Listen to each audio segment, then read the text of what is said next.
Hello दोस्तों, मैं रंगीला mix. मैं आप लोगों के लिए लाया हूँ एक मज़ेदार वीडियो। आप लोग देखिए और लाइक कीजिए, सब्सक्राइब ज़रूर कीजिए दोस्तों। एक समय की बात है। एक छोटे से शहर में एक छोटा सा परिवार रहता था। उस परिवार में मुकेश अपनी बीवी मीनू और उनकी 10 साल की एक बेटी आशी के साथ हंसी खुशी रहते थे। मुकेश और मीनू ने आशी को बड़े ही लाड प्यार से रखा था और वो उनके घर की लाडली बेटी थी। वो जिस शहर में रहते थे वहाँ अगर कोई अपने घर का सामान लाता तो वो घर घर जाकर मिठाइयाँ बांटते। और उस समय शहर का तापमान बहुत ज्यादा था। आज कितनी गर्मी हो रही है ना मीनू? सही कह रहे हो जी।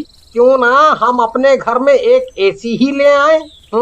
ये क्या कह रहे हो आप? आपको पता है ना एसी कितना महंगा आता है? क्या मम्मी, सही तो कह रहे हैं पापा। और देखो ना कितनी गर्मी हो रही है, मान जाओ ना मम्मी। अच्छा ठीक है बेटा, हम कल ही एसी लेने चलते हैं।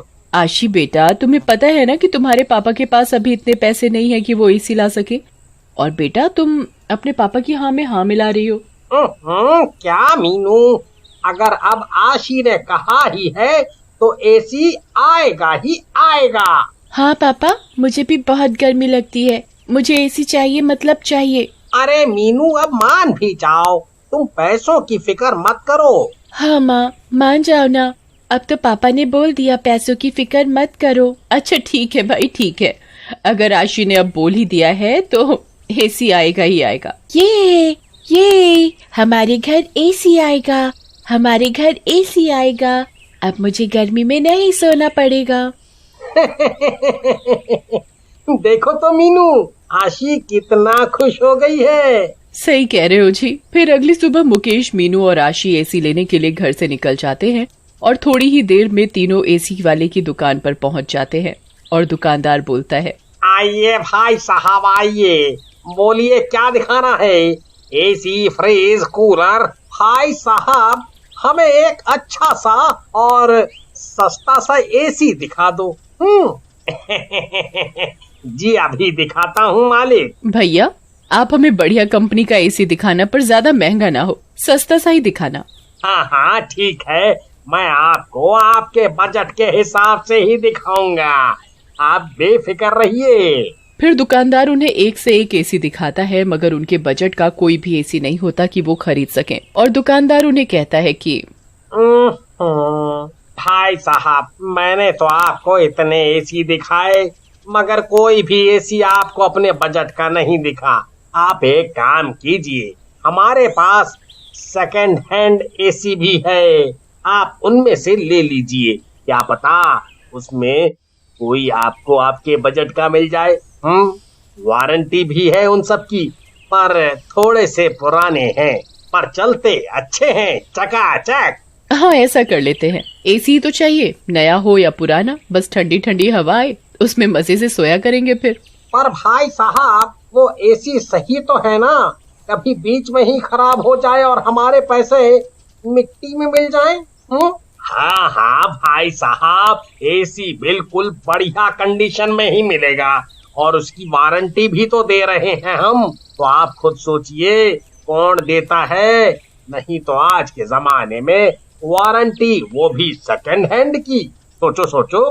आप बेफिक्र रहिए, ज्यादा नहीं सोचिए। आइए मेरे साथ, देखिए ये वाला एसी कितना बढ़िया है, अंदर से भी और बाहर से भी, और ये आपके बजट का भी है।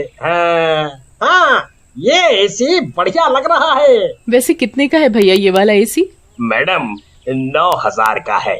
भाई कुछ ज्यादा ही है इसके रेट, थोड़ा कम कर लो। आपको हमने बोला है महंगा नहीं चाहिए, आप एसी का दाम थोड़ा सा कम कर लो, हम पक्का ले लेंगे।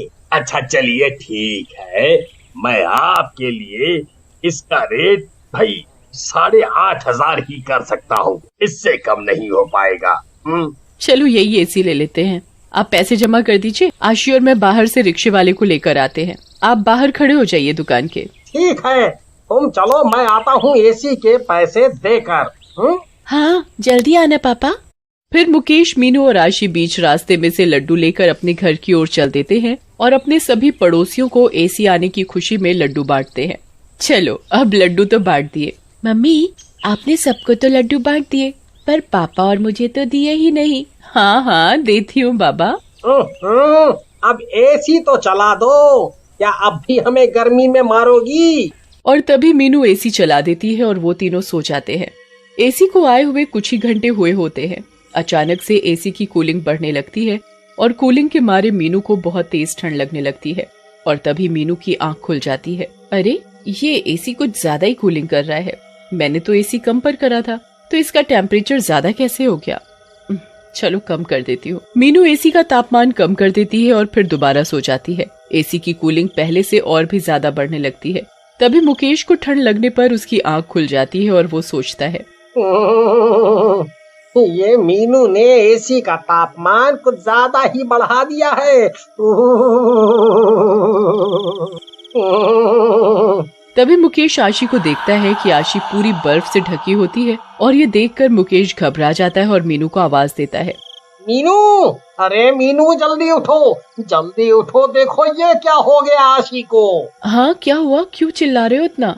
ओहो, पीछे तो देखो, पीछे आशी पूरा बर्फ से ढकी हुई है।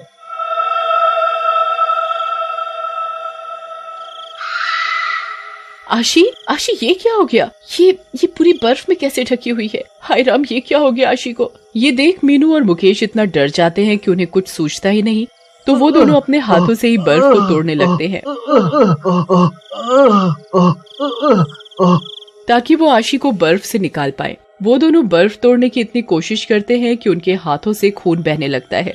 फिर मीनू मुकेश को एसी बंद करने के लिए कहती है, सुनिए, आप जल्दी से एसी बंद करिए। हाँ, करता हूँ, अभी करता हूँ। मुकेश मीनू की बात सुनकर एसी बंद कर देता है और जैसे ही मुकेश एसी बंद करता है तभी अचानक से बर्फ खुद ही टूटने लगती है। अरे मीनू, देखो, बर्फ टूट रही है। आशी बेटा, तुम ठीक तो हो? कुछ बोलती क्यों नहीं हो? और देखते ही देखते एसी में से एक भयानक सी बर्फ की चुड़ैल बाहर आती है और जोर जोर से हंसने लगती है। मैं एक बर्फीली चुड़ैल हूँ। चुड़ैल? कौन हो तुम? क्या चाहिए तुम्हें? हाँ, बताओ, कौन हो तुम और क्या दुश्मनी है तुम्हारी हमसे? तुम हमें क्यों डरा रही हो? हाँ, बोलो, बोलती क्यों नहीं हो? फिर मीनू और मुकेश के इतना बोलने पर चुड़ैल बड़े ही दुख के साथ अपनी कहानी सुनाती है। मैं अपने पति के साथ बड़े ही आराम और खुशी की जिंदगी बिता रही थी। हम अपनी लाइफ में बड़े ही खुश थे। मेरा सपना था कि हमारे घर एसी हो, तो फिर तभी हमने एक एसी लेने का सोचा था। मेरे पति मेरी हर ख्वाहिश पूरी करते थे। हम दोनों एसी लेने एक दुकान पर गए थे जिस पर आप लोग भी कल गए थे। उस दुकान वाले ने हमें एक सेकंड हैंड एसी दिखाया था। उस समय बाहर बहुत तेज बारिश हो रही थी और हम लोग एसी देखने में लगे हुए थे और हम दोनों ने वही एसी पसंद किया था जो इस टाइम आप लोगों के घर में लगा हुआ है। और तभी अचानक से एक बहुत ज्यादा तेज भयानक सा भूकंप आया था और बिजली भी कड़क रही थी। तभी दुकानदार और मेरे पति दुकान से जल्दी बाहर निकल गए क्योंकि बहुत जोरों से भूकंप आ गया था। मगर मैं गलती से अंदर रह गई। मैंने खूब आवाज लगाई मगर मेरी आवाज किसी तक भी नहीं पहुंची। इस कारण मेरे ऊपर एक बहुत ही बड़ी बिजली खिड़की से आकर गिर गई और मैं वहीं मर गई। और जो एसी मुझे पसंद था उसी के अंदर मैं एक बर्फीली चुड़ैल बनकर समा गई। और मेरे मरने के कुछ सालों बाद आप लोग उस दुकान पर गए जिस दुकान पर मैं एसी खरीदने गई थी और इस कारण मैं आप लोगों के साथ आपके घर आ गई एक बर्फीली चुड़ैल बनकर। फिर मेरी आत्मा इस एसी के अंदर समा गई थी क्योंकि मुझे और मेरे पति को ये एसी बहुत पसंद था और तभी से मेरी आत्मा भटक रही है। फिर मीनू और मुकेश एक पुजारी को बुलाकर लाते हैं।